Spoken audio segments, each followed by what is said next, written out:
মালিক আল্লাহ, বেহেশতের মালিক আল্লাহ, এই পৃথিবীর মালিক আল্লাহ, কাবার মালিক আল্লাহ। আরে ভাই, যেটার মালিক আল্লাহ সেটা কি অন্য কেউ দেওয়ার ক্ষমতা রাখে? রাখে না। তাহলে কি দাঁড়ালো? নির্বাচনের আগে একটি দল এই দিব ওই দিব বলছে, টিকিট দিব বলছে না?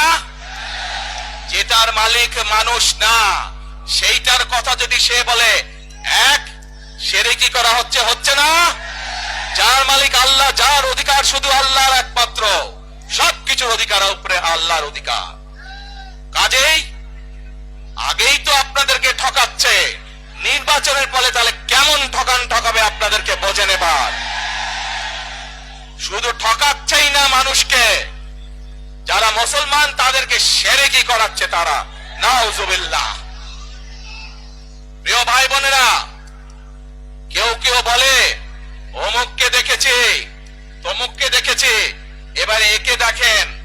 প্রিয় ভাই বোনেরা, 1971 সালের যুদ্ধ, যেই যুদ্ধে লক্ষ মানুষের প্রাণের বিনিময়ে এই দেশ স্বাধীন হয়েছে, আমাদের এই প্রিয় মাতৃভূমি, সেই মাতৃভূমিকে স্বাধীন করার সময় অনেকের ভূমিকা আমরা দেখেছি, যাদের ভূমিকার কারণে এই দেশের লক্ষ লক্ষ ভাইয়েরা শহীদ হয়েছে, এই দেশের লক্ষ লক্ষ মা বোনেরা তাদের সম্মান হানি হয়েছে। কাজে তাদেরকে তো বাংলাদেশের মানুষের মধ্যে দেখেই নিয়েছে। এই কুফরের বিরুদ্ধে, এই হঠকারিতার বিরুদ্ধে, এই মিথ্যার বিরুদ্ধে আমাদেরকে ঐক্যবদ্ধ হতে হবে। আমাদেরকে ওই যে টেক ব্যাক বাংলাদেশে থাকতে হবে।